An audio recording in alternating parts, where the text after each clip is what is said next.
اپنے مسائل کو حل کرنے کے لیے سبسکرائب کریں آپ کے مسائل کا حل۔ اچھا، ایک اور سوال سبیلوں کے حوالے سے پوچھا جاتا ہے کہ محرم میں سبیلیں لگانا، ان سبیلوں سے پانی پینا۔ تو دیکھیں، وہ بھی شیعہ حضرات کا مسلک ہے، ان کا کانسیپٹ ہے کہ وہ حضرت حسین کے نام کی سبیلیں لگاتے ہیں۔ میں بار بار کہہ رہا ہوں، کسی کو چھیڑے نہیں، اپنا مسلک چھوڑے نہیں، دوسرے کو چھیڑے نہیں۔ یہ میں اہل سنت والجماعت کے لیے مسائل ریکارڈ کروا رہا ہوں کہ ہمارے لیے کسی بھی چیز کے جائز اور ثواب ہونے کے لیے دلیل کی ضرورت ہے۔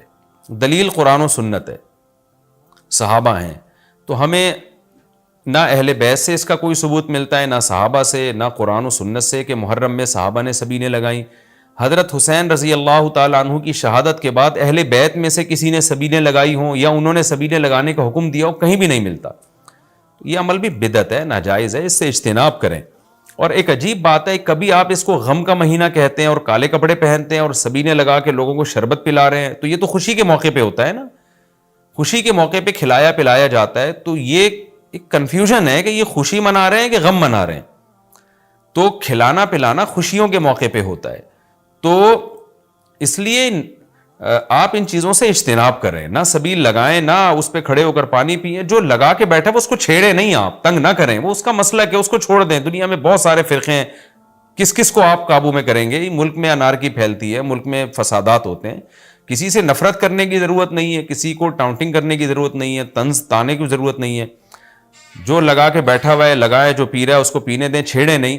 لیکن میں آپ کے لیے یہ کہہ رہا ہوں جو اس وقت میرا پروگرام سن رہے ہیں، اگر آپ قرآن و سنت ہی کو فالو کرتے ہیں، آپ اہل سنت والجماعت میں ہیں، یا تو میں بار بار کہتا ہوں پورے شیعہ ہو جائے نا، پھر آپ ڈبل مسلکوں پہ چلنا تو یہ دنیا میں کسی کا بھی اصول نہیں ہے کہ آدھا ادھر آدھا ادھر، وہ تو کہیں کا بھی نہیں ہوتا۔ یا تو پورے ادھر ہو جائیں یا پھر پورے اہل سنت والجماعت بن جائیں۔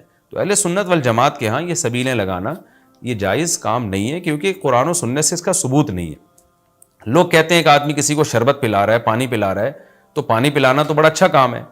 پانی پلانا اچھا کام ہے، پورے سال کسی دن کو خاص کر لینا یہ اچھا کام نہیں ہے، تو اس سے بدعت کی تائید ہوتی ہے۔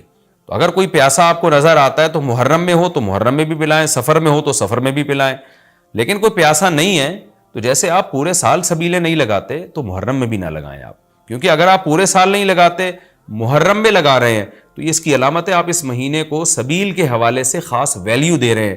تو اس ویلیو کی آپ کے پاس قرآن و سنت سے دلیل ہونی چاہیے۔ دلیل نہیں ہے تو ہمارے پاس دلیل ہے، نبی صلی اللہ علیہ وسلم نے فرمایا من احدث فی امرنا ھذا ما لیس منہ فہو رد وفی روایت فہو مردود۔ جو ہمارے دین میں کوئی بھی نئی چیز لے کر آئے گا، نبی نے فرمایا وہ مردود ہے، ہم نہیں اس کو ایکسیپٹ کریں گے۔ تو اس لیے بھائی ہم تو اس حدیث کو فالو کرتے ہیں۔ تو کائنڈلی آپ حضرات سے گزارش ہے، ہاں کوئی پورے سال سبیل لگا کے بیٹھا ہو تو وہ محرم میں بھی لگا لے۔ کیوں؟ وہ اس لیے کہ وہ محرم کو الگ سے فضیلت نہیں دے رہا سبیل کے حوالے سے، بلکہ وہ کہہ رہے بھائی میں تو پورے سال لوگوں کو پانی پلاتا ہوں تو محرم میں بھی پلا رہا ہوں، میں تو پورے سال شربت پلاتا ہوں تو محرم میں بھی پلا رہا ہوں۔ لیکن ایک آدمی سال کے 11 مہینے نہیں پلاتا، صرف محرم میں سبیل لگا کے بیٹھا ہے، اس کا مطلب وہ اس مہینے کو سبیل کے حوالے سے زیادہ ویلیو دے رہا ہے۔ اس ویلیو کے لیے میں نے کہا دلیل چاہیے۔ دلیل آپ کے پاس اگر نہیں ہے تو پھر وہ حدیث ہے جو ہمارے دین میں نئی چیز ایجاد کرے گا تو وہ چیز مردود ہے۔ اس لیے اس عمل سے بھی اجتناب کریں۔ دیکھیں، جنت میں جانے کے لیے ہمیں وہ کام کرنے پڑیں گے جو اللہ رسول نے بتائے ہیں، اور اس میں اپنی طرف سے ایڈیشن کرنا یہ ناجائز ہے۔ اس عمل کو شریعت میں بدعت سیئہ کہا جاتا ہے۔ اچھا بھائی، یہ بھی ایک سوال پوچھا ہے جی، 10 محرم کو کون کون سے نبی کو نجات ملی؟ یہ بھی سوال میں نے دہرایا تھا، ام محمد نے پوچھا ہے۔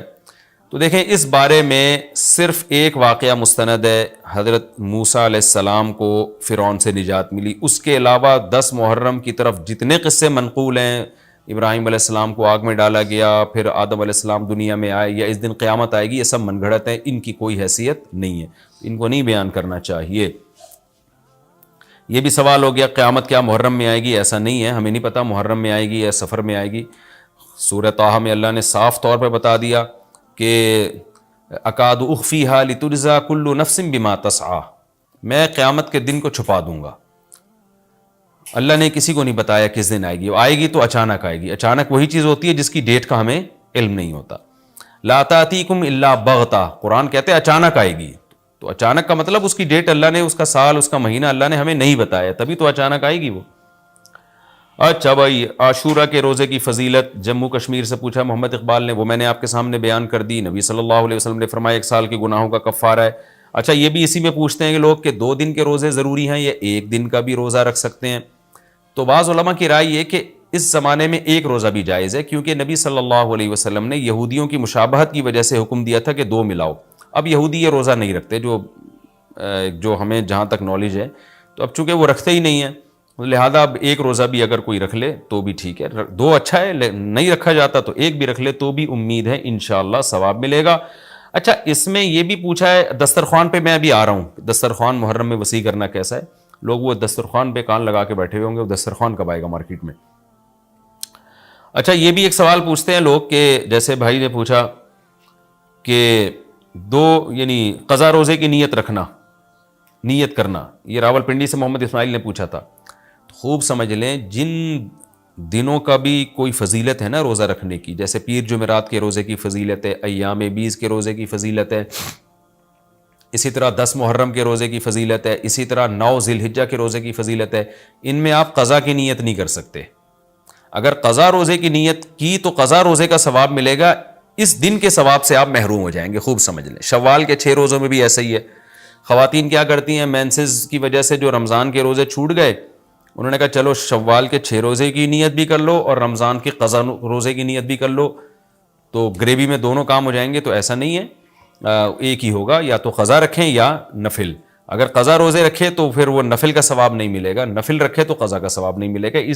ان روزوں میں تداخل نہیں ہوتا، نفل اور قضا روزے جمع نہیں ہو سکتے. تو اس لیے عاشورہ کے دن عاشورہ کی نیت ہی کریں، قضا پھر پہلے یا بعد میں رکھ لیں. اچھا جی، اب میں آتا ہوں جی محرم میں دسترخوان وسیع کرنا کیسا ہے. اس بارے میں ایک روایت ہے کہ عاشورہ کے دن جو اپنے اہل و عیال پر دسترخوان وسیع کرے گا، ان کو کھلائے گا، تو اللہ اس کے رزق میں برکت دیں گے. یہ روایت سند کے لحاظ سے کمزور ہے. بعض علماء کی رائے یہ ہے کہ اگرچہ کمزور روایت ہے مگر فضائل میں چلتی ہے، تو کوئی اچھی نیت سے دسترخوان وسیع کر دے. وسیع کر رہا ہے نا، کوئی یتیم کے منہ سے نوالا تو نہیں چھین رہا نا، کھلا ہی رہا ہے. تو اگر کوئی گھر والوں پہ اس دن اچھا کھلا دے گا تو اس میں کیا حرج ہے. بعض علماء کی یہ رائے ہے، وہ بھی اصحاب علم ہے. لیکن بندہ ایک کو ہمیشہ سے ایک اشکال رہا ہے کہ جب ایک بالکل بے غبار صحیح حدیث ہمارے سامنے موجود ہے تو اس کے مقابلے میں ایسی کمزور روایت کو ہم کس بیس پہ ترجیح دے سکتے ہیں. ہمارے سامنے جو بے غبار اور بالکل مستند حدیث ہے، جس کی سند پہ کوئی کلام نہیں ہے، وہ ہے روزہ. عاشورہ کے دن روزہ رکھنا چاہیے. روزہ اور دسترخوان آپس میں جمع نہیں ہو سکتے. یعنی عاشورہ کے دن جب آپ دسترخوان وسیع کریں گے تو روزہ کیسے رکھیں گے؟ تو بعض لوگوں نے یہ تعویل کی ہے کہ افطاری میں کر لیں آپ. تو افطاری میں تو 10 تاریخ نہیں رہے گی نا، 11 شروع ہو جائے گی، وہ تو 11 محرم ہو جائے گی. بعض لوگوں نے یہ کہا کہ جی 9 محرم کو جب سورج غروب ہو تو عاشورہ کی رات کو دسترخوان وسیع کر لیں. تو حدیث کے ظاہر سے تو عاشورہ کا دن معلوم ہوتا ہے کہ جب عاشورہ والا دن شروع ہو چکا ہو، یعنی صبح صادق کے بعد. یعنی حدیث میں تکلفات کرنے پڑ رہے ہیں، اس کی تعویلات کرنی پڑ رہی ہیں. تو اس بارے میں علامہ ابن تیمیہ رحمہ اللہ کی رائے ہمیں بہت صحیح معلوم ہوتی ہے. انہوں نے یہ لکھا ہے کہ اصل میں ہوا یہ تھا کہ جب شیعہ حضرات نے عاشورہ کے دن کو منحوس سمجھنا شروع کر دیا کہ یہ منحوس دن ہے اور اس میں غم کا دن ہے، تو بعض سنیوں نے ان کے مخالفت میں نا اس کو خوشی کا دن منانا شروع کر دیا. یعنی ہوتا ہے نا، آپ کسی کی مخالفت میں حد سے تجاوز کرتے ہیں، تو انہوں نے خوشی کے دن کے لیے اس میں کھانے پینے کی روایتیں گھڑ لی، کھاؤ پیو کھلاؤ پلاؤ، تاکہ بالکل ان کی مخالفت ہو.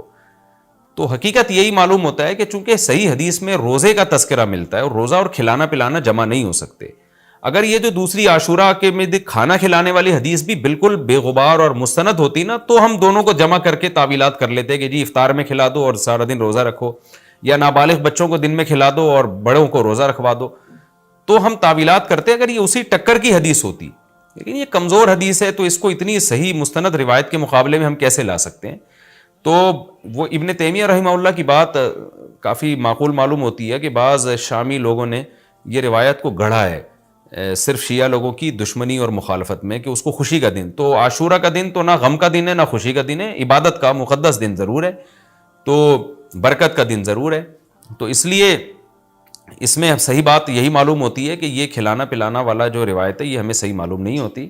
روزہ رکھیں، اور افطاری میں تو ویسے ہی دسترخوان وسیع کرنا چاہیے، افطاری میں سموسے پکوڑے جلیبیاں بچوں کو کھلائیں تاکہ ان کو روزہ رکھنے کی اور زیادہ حوصلہ افزائی ہو. تو اس لیے ہماری رائے اس میں یہی ہے کہ عاشورہ کے دن بس روزہ ہی کی فضیلت ہے، دسترخوان والی بات ہمیں ٹھیک معلوم نہیں ہوتی، کیونکہ اس کے مقابلے میں جو ہے نا دسترخوان والی حدیث کے مقابلے میں زیادہ صحیح حدیث ہے جو روزہ تو کھانا پینے سے اجتناب کا نام ہے، اور افطاری میں تو ویسے ہی آدمی کھا لیتا ہے، وہ اس کے لیے پھر ضرورت نہیں ہے الگ سے ہمیں کسی روایت کی.